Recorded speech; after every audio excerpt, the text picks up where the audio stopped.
Film की शुरुआत में हमें एक साइंटिस्ट और इसकी बेटी वे को दिखाया जाता है। दोनों के मुंह पर एक अजीब सा निशान है जो इनकी खूबसूरती को कम कर रहा था। साइंटिस्ट ने अपने ही घर पे एक लैब बनाई हुई थी और काफी अरसे से वो कोई एक्सपेरिमेंट कर रहा था। वे इस टाइम एक फूल की पिक्चर बना रही थी जिसे क्रॉ फ्लावर कहते हैं।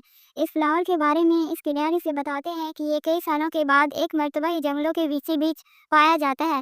साइंटिस्ट ने कई मर्तबा इस फ्लावर को अपने एक्सपेरिमेंट में भी इस्तेमाल किया है। खैर काफी दिनों के बाद वो साइंटिस्ट एक ऐसा सीरम बनाने में कामयाब हो ही जाता है जिससे वो अपने मुंह के निशान को छुपा सकता था।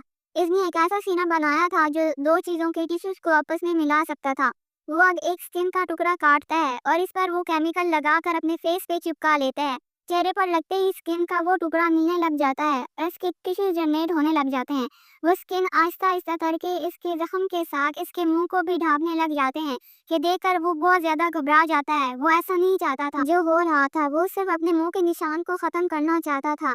लेकिन स्किन के इस टुकड़े ने इसके पूरे मुंह को कवर कर लिया। डर कर साइंटिस्ट ने अपने होठों वाली जगह पर कट लगा लिया। इसके बावजूद भी वो स्किन दोबारा से जनरेट हो गई और ये स्किन इसकी आंखों पे और इसकी नाक पे हर जगह फैलने लग गई। वो बार बार अपने होठों वाली जगह पे और आंखों वाली जगह पे कट लगा रहा था और ये सब करते देख कर वे बहुत ज्यादा घबरा चुकी थी।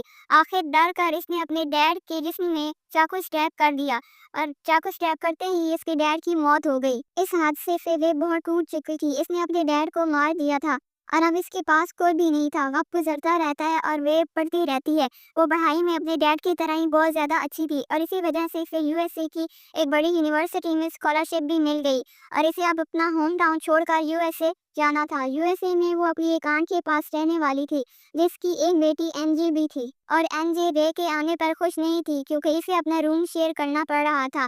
खैर वे अब रूम में जाती है और एक छोटा सा टेबल बना लेती है जिसमें वो अपने डैड को ही गॉड मानती थी और उन्हीं की पूजा करती थी। थोड़ी देर बाद हम वे के पास इसके डैड की ही कुछ नोट्स और चीजें देखते हैं और हमें पता चलता है कि अभी तक वो एक्सपेरिमेंट कर रही है जिसकी वजह से इसके डैड मारे गए थे। आज वेकर यूनिवर्सिटी में पहला दिन था। यूनिवर्सिटी जाते हुए इसे रास्ते में एक आदमी मिलता है जो होमलेस था और यही बैठा रहता था। इसका चेहरा बहुत ही ज्यादा बिगड़ा हुआ था। वो कुछ सेकंड तक इसे देखती रहती है। इस आदमी ने वे की मदद की इस यूनिवर्सिटी का रास्ता बताने में, जिसके बाद वे वहां से चली गई। क्लास में आने के बाद प्रोफेसर ने बहुत ही फख्र से वे का इंट्रोडक्शन पूरी क्लास से करवाया क्योंकि वे ने इंटर टेस्ट में 100% स्कोर किया था और ये सालों में पहली मर्तबा हुआ था। क्लास खत्म होने के बाद वे अपने साइंस लैब में आती है और यहाँ से कुछ चीजें लेने की कोशिश करती है। जो करते हुए इसके प्रोफेसर इसे देख लेते हैं और वो इससे पूछते हैं कि तुम यहाँ क्या कर रही हो। इस तरह से यहाँ चीजें लेके जाना अलाउ नहीं है, लेकिन हाँ अगर तुम मेरी लैब असिस्टेंट बनो तो तुम यहाँ की चीजें इस्तेमाल कर पाओगी। वे प्रोफेसर को बताती है कि मेरे डैड भी एक साइंटिस्ट थे और मुझे इन्हीं की रिसर्च आगे बढ़ानी है। इसके बाद वो रिसर्च वाली डायरी भी देती है जिसे प्रोफेसर देखने लगते हैं और ये वे कर बहुत ज्यादा हैरान हुए। वे के जाने के बाद इसने वे के डैड के बारे में रिसर्च किया और उन्हें पता चला कि वे के डैड सच में बहुत जीनियस साइंटिस्ट थे, लेकिन फर्ज ना मिलने की वजह से वो अपनी रिसर्च को कंप्लीट ना कर पाए। सीन कट होकर हमें दूसरी तरफ दिखाया जाता है कि वे की कजन एनजे की दो दोस्त इनके घर पे आई हुई हैं और वो जहाँ वे का सामान छीनने लगती हैं और इस दौरान फोन से भरे हुए कुछ टूल्स, एक्सपेरिमेंट से रिलेटेड अजीबोगरीब चीजें और डरावनी एक्सपेरिमेंट की पिक्चर नजर आती हैं जो देखकर ये दोनों घबरा जाती हैं। खैर अब अगला दिन होता है और हम देखते हैं कि एनजी आज भी अपनी फ्रेंड्स के साथ बैठी हुई है। इसे वेव देखकर बहुत ज्यादा खुश होती है। वो भी इन्हें दोस्त बनाना चाहती थी, इसीलिए इनके पास जाकर इसने खुद ही दोस्ती का हाथ बढ़ाया और इन सबको लंच की ऑफर की। इसके चेहरे के निशान की वजह से ये लोग इससे कतराते थे। वो जाना नहीं चाहते थे लेकिन फिर भी इन्होंने रेस्टोरेंट जाने पे हामी भर ली। लेकिन वहाँ जाकर इन्होंने जब वेव को अजीबोगरीब तरीके से खाना खाते देखा तो वो वेव को रेस्टोरेंट में अकेला छोड़कर वहाँ से भाग जाती हैं।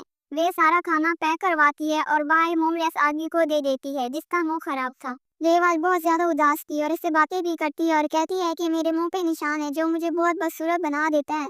होमलेस इससे कहता है कि ऐसा नहीं है, तुम जैसी भी हो बहुत खूबसूरत हो। इससे बातें करने के बाद ये को और कुछ अच्छा महसूस होता है।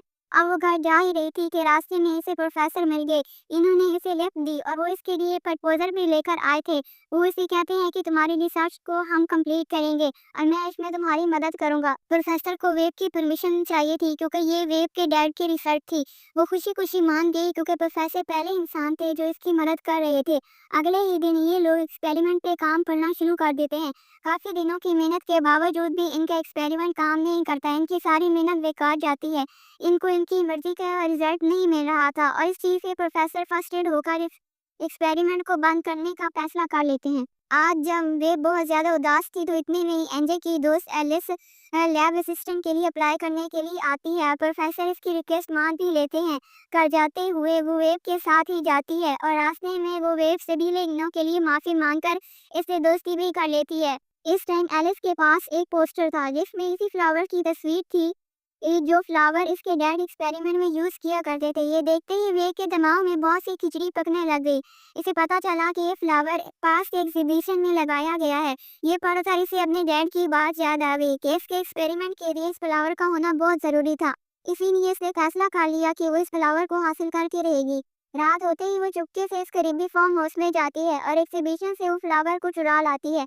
चुराकर वो ले आती है और साइंस लैब में आ जाती है। वहाँ पर एक्सपेरिमेंट करना शुरू कर देती है। साइंस लैब में प्रोफेसर और एलिस पहले ही छुपे हुए थे, जिन्हें वे ने अपने एक्सपेरिमेंट के जोश में नोटिस ही नहीं किया। इसने इस फ्लावर में से एक्सट्रैक्ट निकाला, जिसके बाद इसने अपने पाँव की स्किन काटी और इसके 2 टुकड़े करके इस पे वो सीरम अप्लाई किया और हैरानकुन तौर पर इस सीरम ने आपस में स्किन के दोनों टुकड़ों को जोड़ भी दिया। अब जहाँ पर इसने अपनी स्किन उतारी थी वो वहाँ पे यही सीरम अप्लाई करती है और अपना स्किन का टुकड़ा भी लगा देती है। देखते ही देखते स्किन दोबारा जनरेट हो जाती है, यानी वहाँ पर दोबारा स्किन बनने लग जाती है। प्रोफेसर खिड़की से हैरान होकर ये सब कुछ देख रहा था। वो फौरन ही एलिस को वहाँ से भेज देते हैं और इसके पास आते हैं और इससे पूछते हैं कि आखिर तुम क्या कर रही हो। वो प्रोफेसर को एक्सप्लेन करती है कि किस तरह इस फूल के एक्सट्रैक्ट की वजह से मलेशियम का एक्सपेरिमेंट कामयाब हुआ है। इनका एक्सपेरिमेंट काम कर रहा था। वो जब अपने पाँव की स्किन प्रोफेसर को दिखा रही थी, इस टाइम पर एलिस कुछ गलत समझ लेती है। इन दोनों से जेलस होने लगती है और इसने वे की अजीबोगरीब पिक्चर भी ले ली, जिसके बाद वो आती है और वे को डांटती है और वे को वहाँ से ले जाती है। एलिस के इस तरह अचानक आने से वे की डायरी लैब में ही छोड़ जाती है, जिससे देखकर प्रोफेसर बहुत ज़्यादा खुश हो गए। एलिस ने अब तक वो फोटो वे की कज़न एंजी को भी भेज देती है, जबकि यहाँ पर प्रोफेसर वे की डैड की डायरी को इंग्लिश में ट्रांसलेट करने की कोशिश में लग गए थे। एंजी तस्वीरों को देखकर बहुत ज़्यादा गुस्से में आ गई और गुस्से में इसने वे की कमरे की बहुत सी चीज़ों को तोड़ फोड़ दिया। जब वे कमरे में आती है, कमरे का ये हाल देखा तो इसे बहुत दुख हुआ। एंजी पीछे से आकर वे के ऊपर हमला कर देती है। इसने पूरी कोशिश की थी कि वे को किसी तरह मार दे, लेकिन वे अपने आप को बचाने के लिए पास पड़ा हुआ पेन उठा लेती है। एंजे को अपने से दूर करने की कोशिश करते हुए, तो वो पेन इसके गले में स्टैक हो जाता है। इसके गले में वो आर पार हो जाता है और वहीं पे एंजे की मौत हो जाती है। हालांकि वे को इसके मारने का कोई इरादा नहीं था, लेकिन फिर भी वो मर गई। वे एंजे की बॉडी को उठाकर वॉशरूम में छुपाने के लिए ले जाती है। अब इस बॉडी का क्या करती है, इसके दिमाग में अजीबोगरीब ख्याल आ रहे थे। इसने एंजे की स्किन काटना शुरू कर दी। एंजे के मुंह की पूरी स्किन उतारने के बाद वो अपना बनाया हुआ सीरम अपने मुंह पे इंजेक्ट करती है और वो पूरी की पूरी स्किन अपने मुंह पे लगा लेती है। एंजे की स्किन और वे की स्किन के टिश्यूज आपस में मिलने लग जाते हैं और वे बिल्कुल एंजे की तरह दिखने लगती है। अभी तक एंजे की मॉम कहीं गई हुई थी। जैसे ही वो घर लौटी तो इन्होंने वे को एंजे समझकर इन्हें गले लगा लिया और प्यार करने लगी। वे को ये अच्छा रास्ता लगा। इसने अपने आप को वे में बदला ही नहीं। सुबह होने पर इसने एंजे के ही कपड़े पहने और एंजे के ही हुलिया बनाकर वो एंजे की लाइफ एंजॉय करने लगी। जब यूनिवर्सिटी गई तो सबसे पहले इसने एंजे का बॉयफ्रेंड मिला। पहली बार को लड़का इसके इतने करीब आया था, इसे ये बहुत अच्छा एहसास हुआ। वो अब एंजे की फेस के साथ एंजे की लाइफ एंजॉय करने लगी और इससे एहसास हुआ कि वे की जिसमें इसकी लाइफ बहुत ज़्यादा बोरिंग थी। एंजे के अच्छे दोस्त भी थे, इसका बॉयफ्रेंड था और इसकी प्यार करने वाली मॉम भी थी। वो एंजे के बॉयफ्रेंड के साथ डेट पर भी चली जाती है, जहाँ पर जब ये दोनों एक दूसरे के करीब आ रहे थे तो तभी अचानक से वे के फेस से एंजे की स्किन उतरने लगी। ये देखकर वो लड़का बुरी तरह घबरा गया। कितना क्रीपी था ये सब। वो लड़का इन सब से बहुत ज्यादा डर जाता है और पीछे भागने लगा। पीछे होते हुए वो नीचे गिर गया और खुद ही मर गया। वे इससे घबरा जाती है और घबरा कर घर जाती है। घर जाकर वो अपने डैड की नोटबुक ढूंढने लगती है, जिसमें स्किन को परमानेंट लगाने का राज हो सकता था। इसे अपने डैड की नोटबुक कहीं नहीं मिलती, क्योंकि वो तो प्रोफेसर के पास थी। लेकिन इस टाइम इसके पास थोड़ा सा सीरम था, जिसे वो निकालने पर दोबारा अपने स्किन में इंजेक्ट करके एनी का फेस दोबारा ले लेती है। दूसरी तरफ प्रोफेसर को दिखाया जाता है जब इस फ्लावर की तलाश में निकले थे, जो फ्लावर इस एक्सपेरिमेंट को कामयाब बना सकता था। फूल ढूंढते हुए इस टाइम प्रोफेसर को इनके ट्रांसलेटर की कॉल आती है, जो उस समय इस नोटबुक के इंग्लिश में ट्रांसलेट कर रहा था। वो बताता है कि इस एक्सपेरिमेंट को करना बहुत ज़्यादा खतरनाक है। इस एक्सपेरिमेंट में जान भी जा सकती है। वो साफ लफ्जों में प्रोफेसर को एक्सपेरिमेंट फौरन बंद करने को कह रहा था। लेकिन प्रोफेसर इसकी एक नहीं सुनता। अब वे यूनिवर्सिटी में आती है अपने डैड की नोटबुक लेने के लिए। वो लैब में हर कहीं ढूंढती है लेकिन उसे नहीं मिलती। वो प्रोफेसर को कॉल करके उनसे पूछती है तो प्रोफेसर इसे बताते हैं कि हाँ वो नोटबुक मेरे पास है, लेकिन अब वो तुम्हें नहीं मिलेगी क्योंकि वो एक्सपेरिमेंट अब मैं अपने नाम से पब्लिश करूंगा। ये सुनकर वेग को बहुत ज्यादा गुस्सा आया लेकिन वो कुछ कर भी नहीं सकती थी। इसीलिए चुपचाप वहां से चली गई। यूनिवर्सिटी से बाहर निकलते ही इसे ईम नजर आ जाती है। इसे पता था कि इसका चक्कर प्रोफेसर के साथ चल रहा है। अब प्रोफेसर का गुस्सा ये इस पर निकालने का सोचती है। वो एनजे बनकर एक को अपने घर आने का इनविटेशन देती है और एक आप भी जाती है। इसके आते ही वो इस पर गुस्से में हमला कर देती है। ईव परेशान हो जाती है, अपने आप को बचाने के लिए गार्डन में पहुंच जाती है, लेकिन ईव वहां भी आ जाती है और एक ड्रिल मशीन से इसके ऊपर हमला करते हुए इसे मार देती है। ईव को मारने के बाद वो ईव की स्किन भी उतार लेती है और अपने मुंह पे लगा लेती है। अब वह बिल्कुल ईव की तरह दिखने लगी थी। इसने अपने बालों को भी ईव की तरह सेट कर लिया था और अपने कपड़े शपड़े भी ईव की तरह पहनने लग गई थी और इसका स्टाइल बिल्कुल ईव की तरह कर लिया था ताकि कोई भी इसे पहचान ना पाए। इन सब के दौरान हम देखते हैं कि नेबर्स का डॉग ये सब देखकर बहुत ज्यादा भौंक रहा था। इसीलिए नेबर्स ने पुलिस को कॉल कर दी। पुलिस वाले जब इसके घर आए तो इन्होंने ईव को टॉवल में देखा और उसे कुछ पी गए बगैर वहां से चले गए। सुबह होने पर जब वो ईव की शक्ल में यूनिवर्सिटी गई तो इसे बहुत अच्छा लगता है क्योंकि ये बहुत ही पॉपुलर स्टूडेंट थी। इसे देखकर सब बहुत खुश हो जाते। अब ईव की शक्ल में वो प्रोफेसर के घर जाती है। वो जानती थी कि यहाँ इसे अपने डैड की नोटबुक मिल जाएगी। प्रोफेसर भी ये नहीं जानते थे कि इसकी शक्ल में वे है, इसीलिए वो प्रोफेसर इसे घर में एंट्री दे देते हैं। वो पूरे घर में अपने डैड की नोटबुक ढूंढने लग जाती है लेकिन इसे कहीं नहीं मिलती। गुस्से में वो वापस आ गई। रात होने पर इसने दोनों बॉडीज को छुपाया। सबसे पहले इसने एनजे और विक की बॉडी को फूल में डाल दिया और फिर एनजे और विक के मोबाइल चेक करने लगी जहाँ पर इसे अपने प्रोफेसर की पिक्चर मिली जिसके जरिए एलिस इसे बदनाम करना चाहती थी। इसने ये पिक्चर प्रोफेसर के खिलाफ इस्तेमाल की और वो पिक्चर अथॉरिटी को ईमेल कर दी। जब अथॉरिटीज को पता चला कि प्रोफेसर अपने फायदे के लिए लड़कियों को इस्तेमाल कर रहा है तो इन्होंने फौरन ही प्रोफेसर को पुलिस ने अरेस्ट करवा दिया। लेकिन प्रोफेसर की अथॉरिटी भी बहुत ज्यादा थी। अगले ही दिन वो बेल पर छूट गया। घर आकर इसने स्टेप बाय स्टेप एक्सपेरिमेंट करना शुरू कर दिया। आखिर इसने वो सीरम बना ही लिया और दो स्किन के टिश्यूज को जोड़ने की कोशिश की। हैरानकुन तौर पर इस केमिकल की वजह से दो स्किन के टिश्यूज जुड़ गए, यानी इसके एक्सपेरिमेंट ही कामयाब हुआ। इस कामयाबी पे प्रोफेसर की खुशी की कोई इंतहा नहीं थी। दूसरी तरफ हम देखते हैं कि वे यानी ईव की शक्ल में वो यहाँ पर आ जाती है, जिसे देखकर प्रोफेसर और भी ज्यादा एक्साइटेड हो जाते हैं और इसे अपने लिविंग रूम में बिठाकर अपने लिए कुछ खाने पीने को लेने चले जाते हैं।